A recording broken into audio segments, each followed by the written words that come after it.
Chapter 25. The boys returned to their room across the hall to change into the colorful swim trunks Lil had picked out for them. Bobby went to the bathroom, happily toting a cherry red bikini. I changed as quick as I could into the purple one-piece, frustrated that it fit too loosely, despite all manner of yellow straps and strings that I did my best to make heads and tails of.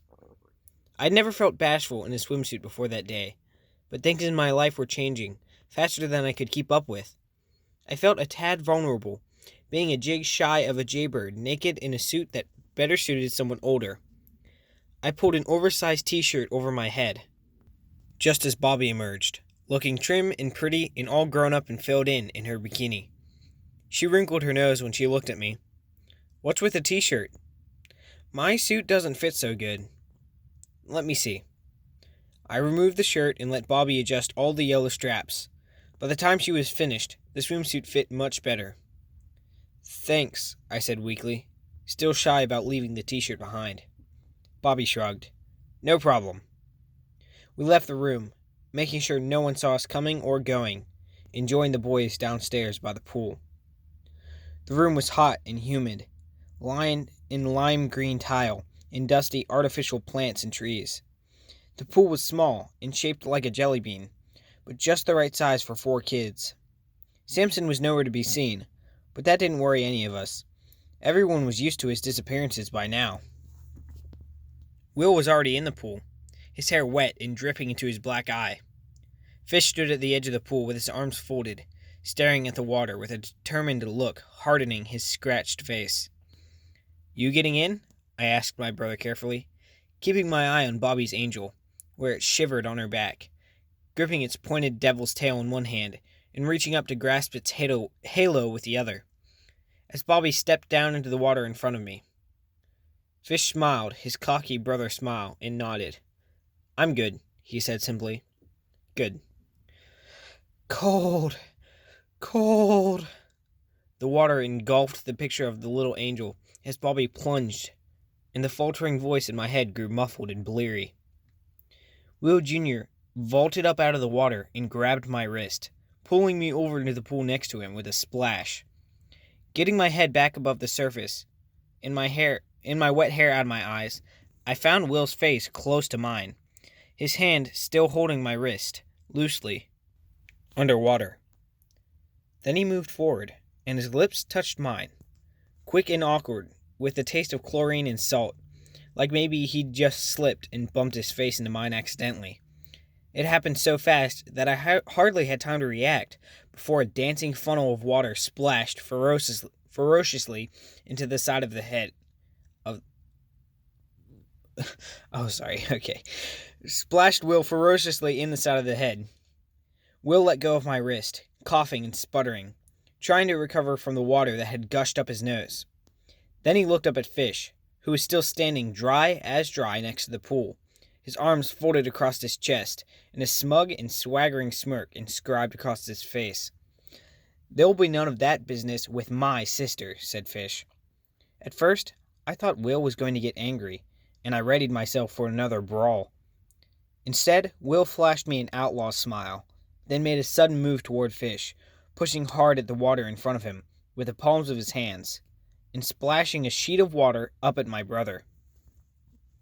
"Just tell me," Will demanded, "how do you do that?" Fish took a deep, deep breath, like he was setting aside an entire year's worth of dread, jumped into the water with a big, splashy cannonball, and the boys launched into a friendly, yet frighteningly powerful water fight. Fish definitely had the upper hand.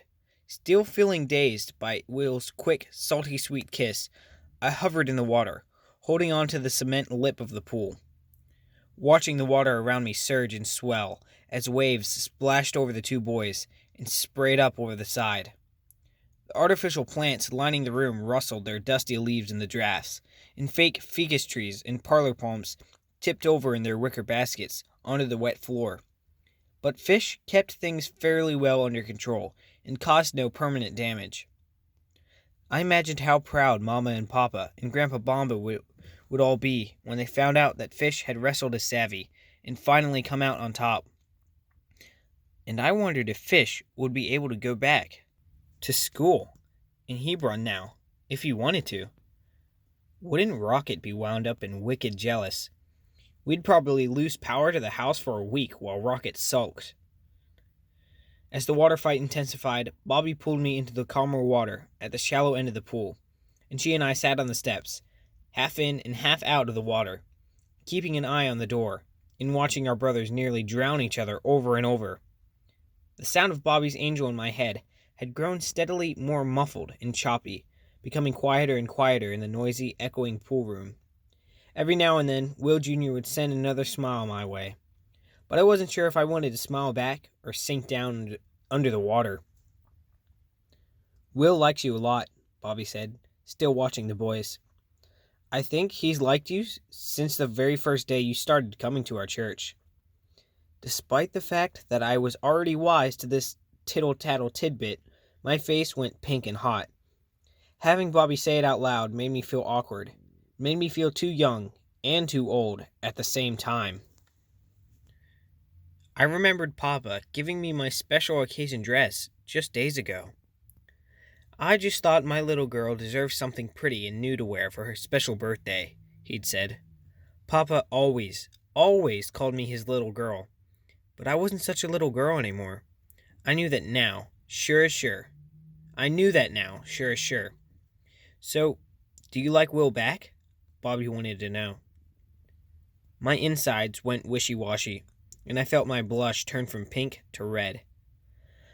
I don't know, I said, with a shrug that left my shoulders sitting 2 inches higher than they were before, my head tucked in like Samson's not-dead turtle.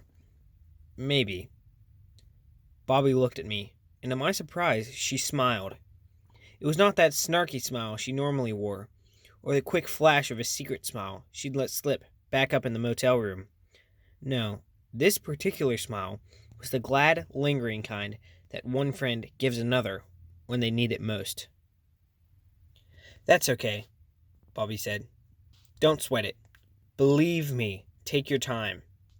That sounded funny, coming from Bobby, who for all of her 16 years seemed more than ready to speed right along.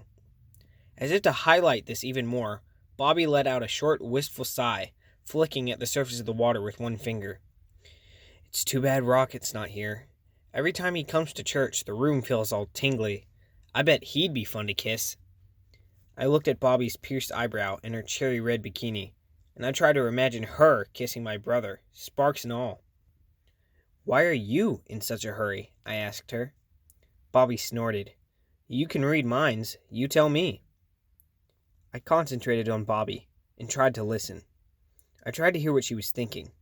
Tried to hear the voice of her angel tattoo inside my head. But it was silent. Gone. All I could hear was the ruckus splish-splash of the water and the echoes of the boys' laughter bouncing off the walls. I can't, I said after a moment. I don't know why. Then I remembered the very first thing that musical voice had ever said to me. It had been only hours ago, back in the church kitchen in Hebron, though it felt like a lifetime had passed since then. She's really very lonely, you know. Is it hard to be the preacher's daughter? I asked, after some considering. Bobby looked at me sharply. What do you mean? I just imagine that people probably expect you to be perfect as perfect all the time, even though you probably just want to be able to mess up like everyone else, I said, thinking of Mama and her savvy. I expect it could get awfully lonesome sometimes. Bobby didn't say anything, so I continued, with a little more backbone, lowering my shoulders an inch and sticking my head out of my shell. Maybe that's what makes you want to move on fast and push other people off. Maybe you don't want to have to set the preacher-perfect example. I thought you just said you couldn't read my mind right now, said Bobby, pulling her knees up to her chest on the step of the pool and wrapping her arms around them tightly. Well, I'm just guessing. Your little angel's not talking much at the moment. Maybe it's the water. Angel? Bobby looked at me inquiringly. Your tattoo, I said. The tattoo of the angel with a devil's tail. The one you've got on your back? That's how I hear things. There has to be ink. Wait, you mean you can read my mind because I stuck on a temporary tattoo this morning? Temporary, I repeated. Well, yeah. Did you think it was real? Bobby stood up and twisted around, trying unsuccessfully to see the tattoo. When I looked, I was surprised to find only a few specks of color freckling her skin, where the angel had been. The rest of the image now completely washed off by the water and chemicals in the pool. For a moment, I was almost sad, as I realized that the angel's short-lived voice was gone for good. But mostly, I was relieved. Relieved that now I could learn about Bobby the normal way, or not at all, if that's what we chose. Sitting back down next to me on the steps in the water, Bobby sighed. Mibs, do you ever feel like your life is just some weird dream, and someday you'll wake up and find that you're someone else entirely? Bobby slipped down one step until the water of the pool came up over her mouth, nearly to her nose. She blew soft bubbles of air out in front of her and closed her eyes. We both bobbed and swayed in the water, churned up as it was by the boys' aquatic battle. I thought about her question for a long time. I could feel my hair starting to dry, and the tips of my fingers and toes begin to pucker and wrinkle. If someone had said those same words to me yesterday, I might have shrugged them off, but a lot can change in a day. A lot.